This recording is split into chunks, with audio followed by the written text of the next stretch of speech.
नमस्कार,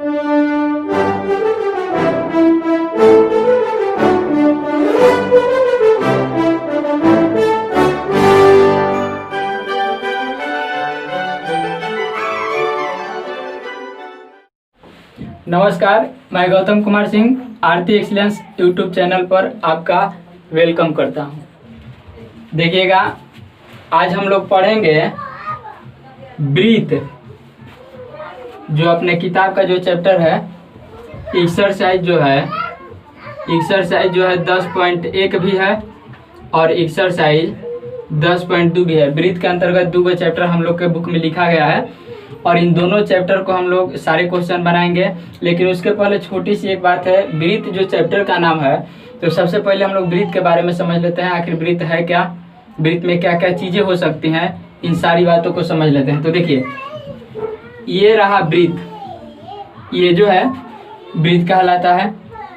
इसके ठीक बीच में एक बिंदु होता है जिसको हम लोग ओ द्वारा सूचित करते हैं या किसी और भी चीज़ के द्वारा सूचित कर सकते हैं, लेकिन जनरली ओ के द्वारा सूचित किया जाता है, ठीक है। और इसको हम लोग बोलते हैं, इस बिंदु को बोलते हैं, इस बिंदु को कहा जाता है केंद्र, ठीक है। इस बिंदु को कहा जाता है केंद्र। और ये जो खींचा गया ब्रीथ, इसको कहा जाता है परिधि, इसको बोला जाता है परिधि, इसको परिधि बोला जाता है। इसके बीच में जो बिंदु है इसको केंद्र बोला जाता है, ठीक है। अब इस केंद्र से कोई भी सीधी रेखा खींच दें जो कि ब्रीथ के परिधि पर मिलती हो, इसको ब्रीथ की परिधि बोलते हैं। तो कोई भी सीधी रेखा खींच दें जो ब्रीथ के परिधि पर मिलती हो, इसको बोला जाता है त्रिज्या, इसको बोला जाता है, इस सीधी रेखा को बोला जाएगा क्या, इसको बोलेंगे हम लोग त्रिज्या। और इसको आर द्वारा सूचित किया जाता है, छोटा वाला आर लिख सकते हैं, बड़ा वाला आर भी लिख सकते हैं, आपकी इच्छा। तो ये त्रिज्या कहलाती है।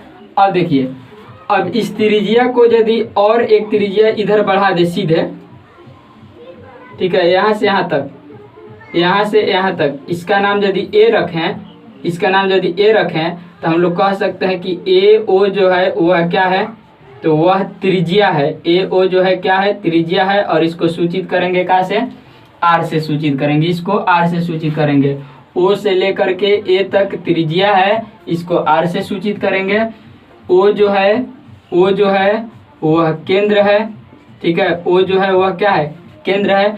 इसका नाम यदि हम लोग बी रखें, तो यहाँ पे आपको दिख रहा होगा कि ए बी जो है ना एक रेखाखंड है। ए बी जो है ना, ए बी जो है, ए बी एक रेखाखंड है ना।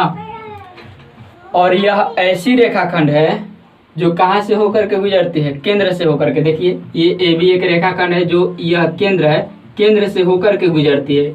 ए बी एक रेखाखंड है और यह होकर के कहाँ से गुजरती है, केंद्र से होकर के गुजरती है। तो इस ए बी को हम लोग बोलेंगे क्या, व्यास। इस ए बी को हम लोग बोलेंगे व्यास। और व्यास को डी से सूचित किया जाता है, क्योंकि डी का मतलब होता है डायमीटर, डायमीटर मतलब होता है व्यास, डी मतलब डायमीटर, डायमीटर मतलब होता है व्यास। तो ये जो है ना, इसको आर द्वारा सूचित किया जाता है त्रिज्या को। आर मतलब होता है रेडियस, रेडियस मतलब त्रिज्या, ठीक है। अब देखिए, ये ऐसी रेखाखंड है जो ब्रीथ के परिधि को 2 बिंदुओं को मिलाती है, ब्रीथ के परिधि के 2 बिंदुओं को मिलाती है। ये एक ऐसी रेखाखंड है जो ब्रीथ के परिधि के 2 बिंदुओं को मिलाती है, लेकिन होकर के जाती है कहाँ से, केंद्र से। और इसलिए इसको हम लोग बोलते हैं क्या, व्यास। तो ए बी व्यास है, क्यों, क्योंकि ब्रीथ के परिधि के 2 बिंदुओं को मिलाती है और ब्रीथ के केंद्र से होकर के जाती है, इसलिए इसको व्यास बोलेंगे। डायमीटर इंग्लिश में होता है। अब देखिए, ये व्यास जो होता है ना, यह जो है त्रिज्या के दुगना होता है। व्यास जो होता है यह त्रिज्या के दुगना होता है। व्यास जो होता है त्रिज्या के दुगना होता है, ये बात हुई।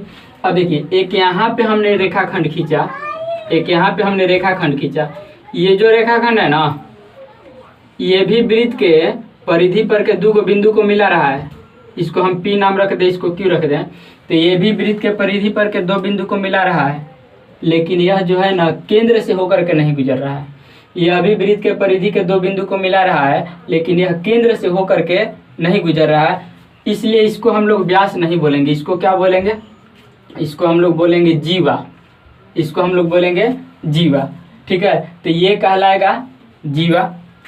क्यों कहलाएगा, क्योंकि यह वृत्त के केंद्र से होकर के नहीं गुजरता है।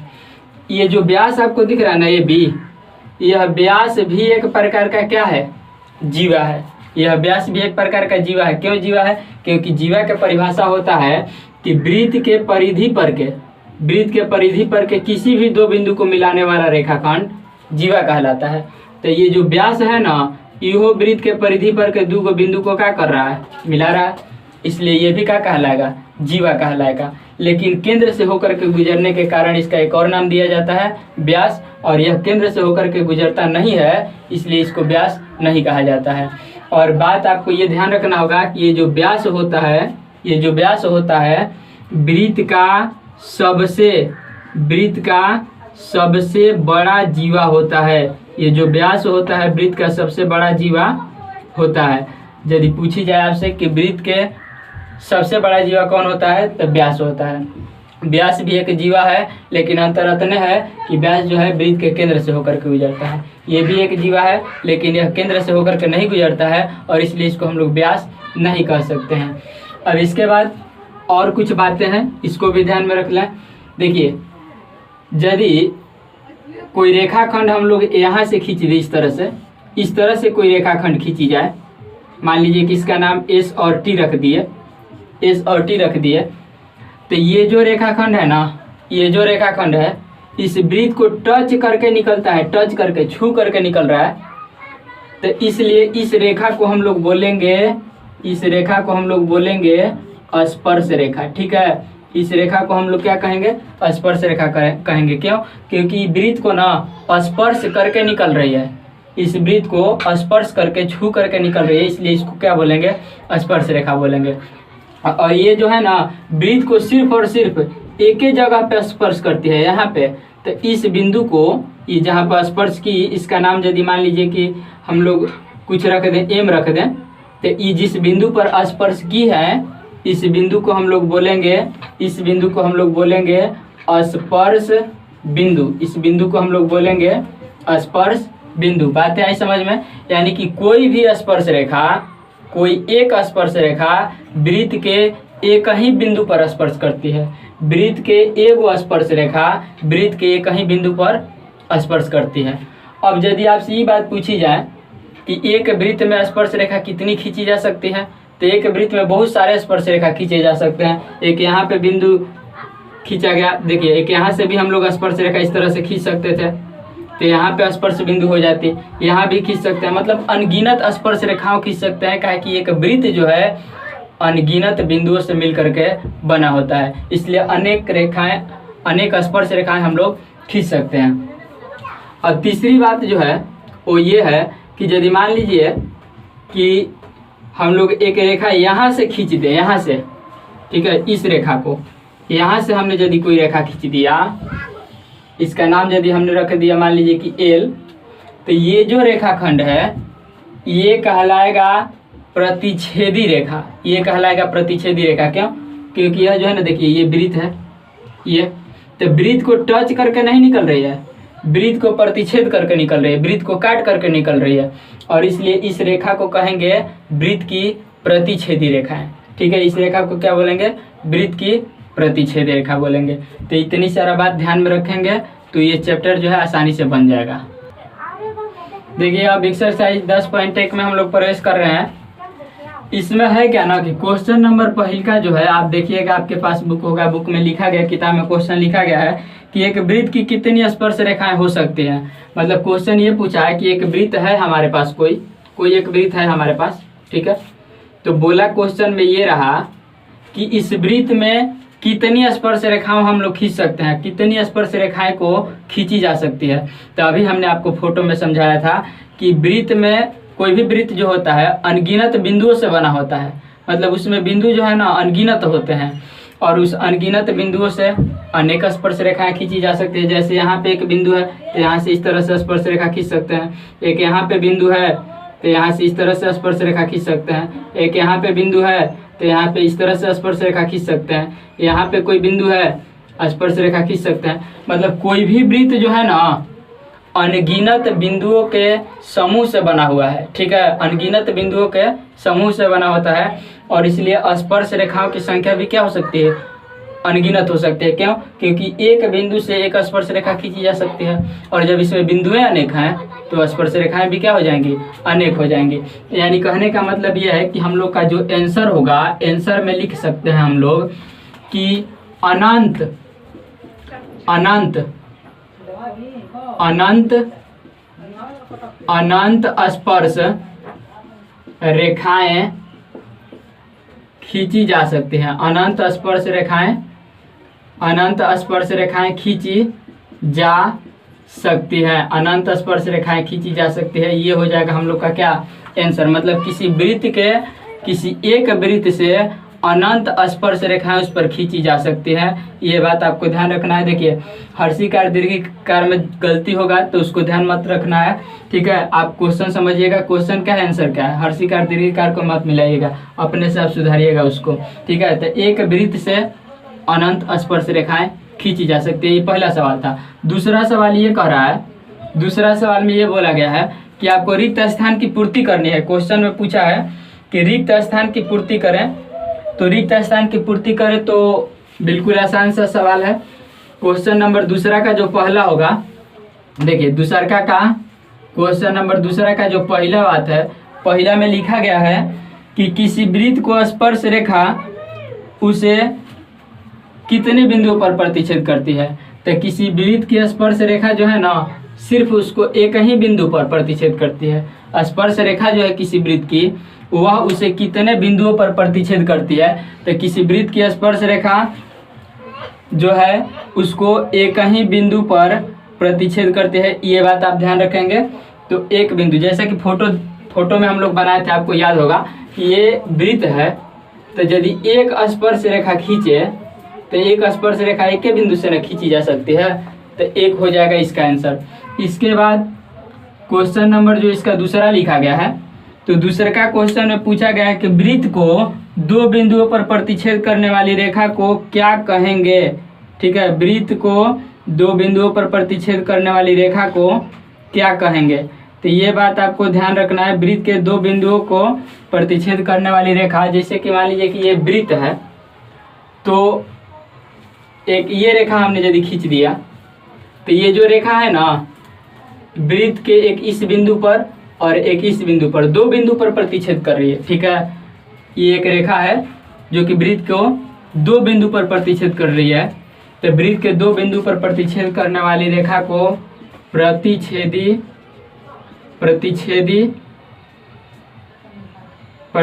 रेखा, ठीक है, प्रतिच्छेदी रेखा कहते हैं, प्रतिच्छेदी रेखा कहते हैं। या आप किसी किताब में देखिएगा, किसी किताब में आप देखिएगा तो प्रतिच्छेदी रेखा को एक और नाम से जाना जाता है। प्रतिच्छेदी रेखा को छेदक रेखा भी कहा जाता है। प्रतिच्छेदी रेखा को क्या कह सकते हैं? छेदक रेखा भी कह सकते हैं हम लोग। ये बात समझ में आया आपको? तो पहिलका में भरना है तो एक भरेंगे, दूसरका में प्रतिच्छेदी रेखा भर दीजिए, चाहे छेदक रेखा भर दीजिए, दोनों एक ही बात है ना। इसके बाद अगला क्वेश्चन नंबर 3 ये कह रहा है कि एक वृत्त की डैश समानांतर स्पर्श रेखाएं हो सकती हैं। तो एक वृत्त की डैश समानांतर स्पर्श रेखाएं हो सकती हैं, मतलब एक वृत्त में कितनी समानांतर स्पर्श रेखाएं हो सकती हैं। तो देखिए कोई भी वृत्त है ना, कोई भी वृत्त है, तो जैसे मान लीजिए कि एक वृत्त हमारे पास ये है, अब इसमें हमें स्पर्श रेखा खींचने हैं, और वो भी स्पर्श रेखा क्या होने चाहिए? समानांतर होने चाहिए। क्वेश्चन में साफ साफ लिखा है, क्वेश्चन आप पढ़िए, क्वेश्चन में लिखा है कि एक वृत्त की कितने डैश, मैंने खाली स्थान दिया है, समानांतर रेखाएं हो सकती हैं। तो कितनी समानांतर रेखाएं? देखिए यदि एक को हम लोग नीचे स्पर्श रेखा खींच रहे हैं, तो समानांतर इसके खींचना है, तो इसके समानांतर कहाँ होगा? यहाँ पे होगा, ठीक है। और तो कोई समानांतर होगा नहीं। यदि मान लीजिए कि हम ऐसे खींच दें, ये भी स्पर्श रेखा है, लेकिन ये जो है इसके समानांतर नहीं है, इसके समानांतर नहीं है। तो क्वेश्चन में ये बात बोल रखा है कि एक वृत्त में समानांतर स्पर्श रेखाएं कितनी खींची जा सकती हैं, ठीक है। क्वेश्चन नंबर 3 था समानांतर स्पर्श रेखाएं कितनी खींची जा सकती हैं, तो जवाब हो जाएगा कितने? 2। दो खींच सकते हैं, दो से अधिक समानांतर रेखाएं, समानांतर स्पर्श रेखाएं नहीं खींच सकते हैं। ठीक है, देख रहे हैं आप, तीसरा रेखा हमने खींचा जो कि समानांतर नहीं है। तो किसी भी वृत्त में दो से अधिक स्पर्श रेखा जो है समानांतर नहीं खींच सकते हैं। देख रहे हैं, एक नीचे एक इधर, चाहे एक इधर से खींचते, इधर से मान लीजिए कि नहीं खींचते, ठीक है, तो करते क्या, तो इधर से खींचते ये और फिर ये हो जाता, ये समानांतर है। तो दो से अधिक समानांतर रेखाएं स्पर्श नहीं हो सकती है, मतलब स्पर्श रेखाएं जो है दो से अधिक समानांतर नहीं हो सकती हैं। ये तीसरी बात थी। अब क्वेश्चन नंबर चौथा देखिए, भरने वाला में ही है, दूसरा का चौथा। तो 4 नंबर क्वेश्चन में ये बोल रखा है, 4 नंबर क्वेश्चन में ये बोल रखा है कि वृत्त तथा उसकी स्पर्श रेखाओं के उभयनिष्ठ बिंदु को क्या कहेंगे। मतलब वृत्त है, ये वृत्त है और ये इसका स्पर्श रेखा है, ठीक है। तो उभयनिष्ठ मतलब क्या, दोनों में जो कॉमन होता है, दोनों में कॉमन मतलब क्या कि है जो रेखा है इस पर भी बिंदु आ जाए और ये जो वृत्त है उस पर भी ये बिंदु आ जाए, तो ये बिंदु। और आपको पता है कि इस बिंदु को हम लोग क्या बोलते हैं, स्पर्श बिंदु। हम अभी समझाए थे, कुछ देर पहले अभी समझाए थे कि स्पर्श रेखा जिस बिंदु पर स्पर्श करता है वृत्त को, उस बिंदु को क्या बोलेंगे, तो उस बिंदु को हम लोग बोलेंगे स्पर्श बिंदु, उस बिंदु को हम लोग बोलेंगे स्पर्श बिंदु। तो ये चौथा सवाल कैंसर हुआ, ठीक है। तो ये पहला क्वेश्चन, दूसरा क्वेश्चन हो गया। देखिए क्वेश्चन नंबर तीसरा में बोला गया है, फोटो हम यहाँ पे बना देते हैं, ध्यान से देखिएगा। बोला गया कि एक वृत्त है, ये एक वृत्त है, इसका केंद्र है जिसका नाम हमने वो रख दिया। बोला कि इसका एक स्पर्श बिंदु है P, स्पर्श बिंदु है P। अब यहाँ से रेखा खींची गई तो इस रेखा को स्पर्श रेखा बोलेंगे और जिस बिंदु से खींची गई इस बिंदु को क्या बोलेंगे, स्पर्श बिंदु बोलेंगे। तो क्वेश्चन में ये कह रहा है कि एक 5 सेंटीमीटर त्रिज्या वाला वृत्त है। तो ये एक वृत्त है जिसकी त्रिज्या कितनी है, 5 सेंटीमीटर। ये एक वृत्त है जिसकी त्रिज्या इसको बोलते हैं, आपको पता होगा, इसको त्रिज्या बोलते हैं। ये त्रिज्या की लंबाई जो है 5 सेंटीमीटर है। और क्वेश्चन में बोला कि यहाँ से एक स्पर्श रेखा खींची जाती है और इस स्पर्श रेखा की लंबाई जो है ना, इस स्पर्श रेखा की लंबाई जो है, इस स्पर्श रेखा की लंबाई नहीं दी गई है। बोला गया कि अब केंद्र से एक रेखा खंड खींची जाती है जो कि इसको मिलती है कहाँ पर, Q पर। क्वेश्चन में बोला कि एक वृत्त है जिसकी त्रिज्या 5 सेंटीमीटर है। तो 5 सेंटीमीटर त्रिज्या का हमने एक वृत्त बनाया। बोला कि ये त्रिज्या जहाँ पर मिलती है वहाँ से एक स्पर्श रेखा खींच दिया स्पर्श रेखा। और क्वेश्चन में बोला कि केंद्र से एक रेखा जा रही है, केंद्र से होकर के एक रेखा जा रही है, जो रेखा इस स्पर्श रेखा को Q बिंदु पर मिलती है, जो रेखा इस स्पर्श रेखा को Q बिंदु पर मिलती है। और क्वेश्चन में बोला गया ये कि इस OQ जो है ना, ये इस OQ की लंबाई 12 सेंटीमीटर है, इस OQ की लंबाई जो है 12 सेंटीमीटर है। तो आपसे पूछा ये गया है कि ये जो स्पर्श रेखा है PQ, ये जो स्पर्श रेखा PQ है, उस स्पर्श रेखा PQ की लंबाई क्या होगी, PQ की लंबाई आपको बतलानी है। तो आपको पता है, ठीक है, पहले से हम लोग मतलब बात पढ़ चुके हैं कि स्पर्श रेखा जो है ना, स्पर्श रेखा के स्पर्श बिंदु पर जो है त्रिज्या मिल रही है, तो स्पर्श रेखा का स्पर्श बिंदु पर मिलने वाली त्रिज्या जो है लंब होती है। स्पर्श रेखा का स्पर्श बिंदु पर मिलने वाली त्रिज्या जो है ना, वह लंब होती है। और यदि स्पर्श रेखा का स्पर्श बिंदु पर मिलने वाली त्रिज्या यदि लंब है तो हम लोग ये बात कह सकते हैं कि त्रिभुज POQ, त्रिभुज POQ क्या है, एक समकोण त्रिभुज है। POQ क्या है, एक समकोण त्रिभुज है, कह सकते हैं ये बात। यदि स्पर्श रेखा का स्पर्श बिंदु पर मिलने वाली त्रिज्या यदि लंब है तो ये त्रिभुज जो है समकोण त्रिभुज होगा। समकोण त्रिभुज होगा तो 90 डिग्री के सामने वाला है वाला कहलाएगा कर्ण, ये कर्ण कहलाएगा, ये लंब कहलाएगा और ये आधार कहलाएगा। ये जो है ना, ये कहलाएगा क्या, कर्ण, ये कहलाएगा क्या, ये कहलाएगा लंब और ये क्या कहलाएगा, आधार कहलाएगा। ये बात आपको समझ में आई। 90 डिग्री के सामने हमेशा कर्ण होता है। तो हमें ना आधार की लंबाई पता करनी है। तो पाइथागोरस प्रमेय कहता है, पाइथागोरस प्रमेय से होता है आधार बराबर, पाइथागोरस प्रमेय से होता है आधार बराबर रूट में कर्ण स्क्वायर माइनस क्या, लंब स्क्वायर। रूट में कर्ण स्क्वायर माइनस लंब स्क्वायर, ये पाइथागोरस का प्रमेय कहता है। तो यहाँ पे आधार कौन है, पी क्यू, आधार है पी क्यू। तो पी क्यू बराबर कर्ण स्क्वायर, तो कर्ण ओ क्यू है, तो लिख सकते हैं कि ओ क्यू माइनस लंब, लंब ओ पी स्क्वायर कर देंगे इस तरह से, ओ पी स्क्वायर। अब देखिए, अब होगा ये कि यहाँ पे देखिए ओ क्यू की लंबाई कितनी, 12, तो यहाँ पे भर देंगे 12 स्क्वायर माइनस ओ पी के लंबाई 5, और ये हो जाएगा स्क्वायर। यहाँ पे हल कीजिएगा, 12 के 144 और ये आ जाएगा 25।